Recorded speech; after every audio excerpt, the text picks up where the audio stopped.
हाँ, हेलो बच्चों। आज हम आप लोगों को मास यानी द्रव्यमान और भार वेट में डिफरेंस बताएंगे। अक्सर यह होता है कि जब हम स्टूडेंट से क्वेश्चन करते हैं कि मास और वेट क्या होता है, तो कुछ ऐसे स्टूडेंट होते हैं कि वो नहीं समझ पाते कि मास और वेट अलग अलग चीज है। वो कह देते हैं कि दोनों एक ही चीज है। तो देखिए आज ये दोनों में क्या डिफरेंस होता है। मास क्या होता है? किसी वस्तु पर निहित पदार्थ की मात्रा को क्या कहते हैं? मास कहते हैं, यानी द्रव्यमान कहते हैं। और इसको कैसे डिनोट करते हैं? अक्षर स्मॉल एम से डिनोट करते हैं। जबकि भार क्या होता है? किसी वस्तु को पृथ्वी जितने बल से अपनी ओर आकर्षित करती है उसे हम कहते हैं वेट या भार। भार बराबर होता है द्रव्यमान गुणे गुरुत्वीय त्वरण, यानी weight W equal to mass into acceleration due to gravity G। Acceleration due to gravity लगभग अर्थ पर यह मानी गई है कि 9.8 मीटर पर सेकंड स्क्वायर होती है।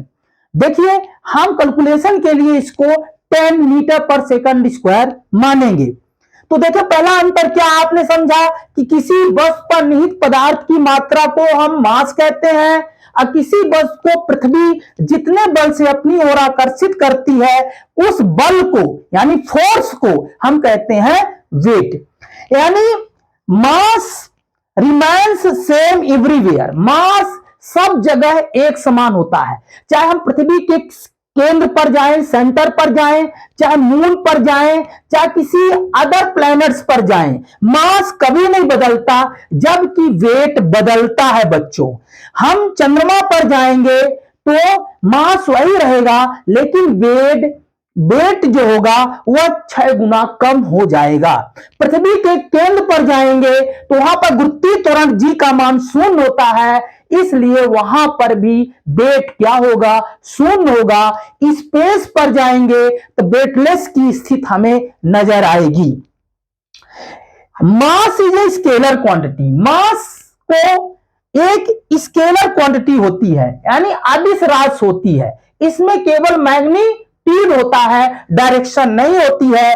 जबकि weight is a vector quantity. Weight एक यानी भार एक सदिश राशि होती है, क्योंकि वेट जो होता है, भार एक तरह का फोर्स होता है। अब फोर्स एक सदिश राशि होती है, यानी वेक्टर क्वांटिटी होती है। वेक्टर क्वांटिटी के लिए क्या होना जरूरी है?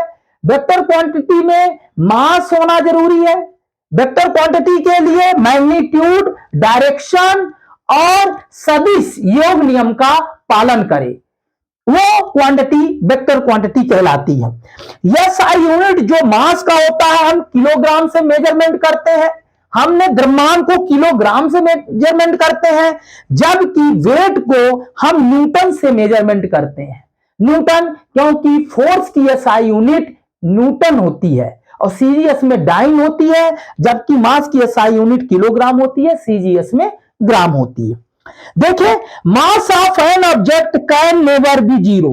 किसी भी वस्तु का द्रव्यमान कभी जीरो नहीं हो सकता। अगर कोई संसार में कोई भी वस्तु है उसका कुछ ना कुछ द्रव्यमान होगा, जबकि वेट जीरो हो सकता है।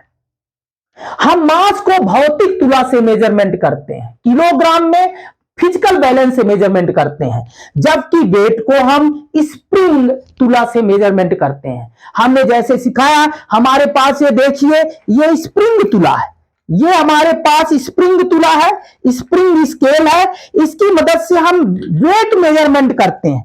जैसे देखिए हमारे पास यह एक बर्तन है, इसका जो हमने मेजरमेंट कराया है कि हाफ 500 ग्राम का है, जबकि इसका वेट अगर हम मेजरमेंट करेंगे तो 500 ग्राम है इसका मास, जबकि वेट इसका जो है 5 न्यूटन के करीब है। इसका मास कितना है? 500 ग्राम, जबकि वेट इसका है 5 न्यूटन। कैसे निकालते हैं? वेट इक्वल टू 500 ग्राम मतलब 0.5 किलोग्राम इंटू जी की वैल्यू रख देंगे 10, तो आ जाएगा 5 न्यूटन। तो इस तरह ये हमारे पास देखिए स्प्रिंग तुला है।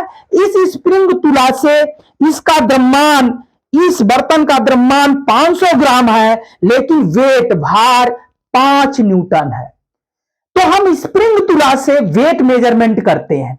हम चांद पर जाएंगे तो ये जो बर्तन है इसका द्रव्यमान 500 ग्राम है, तो चंद्रमा पर भी 500 ग्राम ही रहेगा। पृथ्वी के सेंटर पर जाएंगे तो इसका द्रव्यमान ही 500 ग्राम रहेगा, लेकिन वेट हम चंद्रमा पर जाएंगे तो वेट 6 गुना कम हो जाएगा। पृथ्वी के केंद्र पर ले जाएंगे तो वेट शून्य हो जाएगा। इस तरह आप लोगों ने समझा कि मास और वेट में क्या डिफरेंस होता है। तो मास एक अदिश राशि है जबकि भार एक सदिश राशि है। और क्या जाना कि मास कभी जीरो नहीं होता जबकि वेट जीरो हो सकता है। SI यूनिट मास की किलोग्राम है, CGS ग्राम है, इसकी SI यूनिट न्यूटन है या CGS यूनिट क्या है, डाइन है। मास क्या होता है, किसी वस्तु पर निहित पदार्थ की मात्रा, कितनी पदार्थ की मात्रा किसी वस्तु में निहित है, कंटेन है, वो कहलाता है मास। और भार क्या होता है, द्रव्यमान गुणे गुरुत्वीय त्वरण। गुरुत्वीय त्वरण पृथ्वी पर भी अलग अलग है। पृथ्वी के इक्वेटर पर देखें तो गुरुत्वीय त्वरण कुछ और है, पोल पर जाते हैं तो गुरुत्वीय त्वरण का मान पृथ्वी पे बढ़ जाता है, जी का मान बढ़ जाता है। पृथ्वी के केंद्र पर गुरुत्वीय त्वरण का मान क्या हो जाता है, शून्य हो जाता है। चांद पर जाते हैं तो और कम हो जाता है गुरुत्वीय त्वरण, स्पेस पर कम हो जाता है, अदर प्लैनेट्स पर ज्यादा होता है, जैसे बृहस्पति पर बहुत ज्यादा होता है। इस तरह वहां पर वेट भी ज्यादा होगा। इस तरह हमने आप लोगों को सिखाया कि मास और वेट में क्या डिफरेंस है। इस तरह आप लोग सीखे होंगे और आज के बाद स्टूडेंट्स जो नहीं समझ पाते कि मास और वेट में क्या डिफरेंस है समझ सकेंगे। Thank you.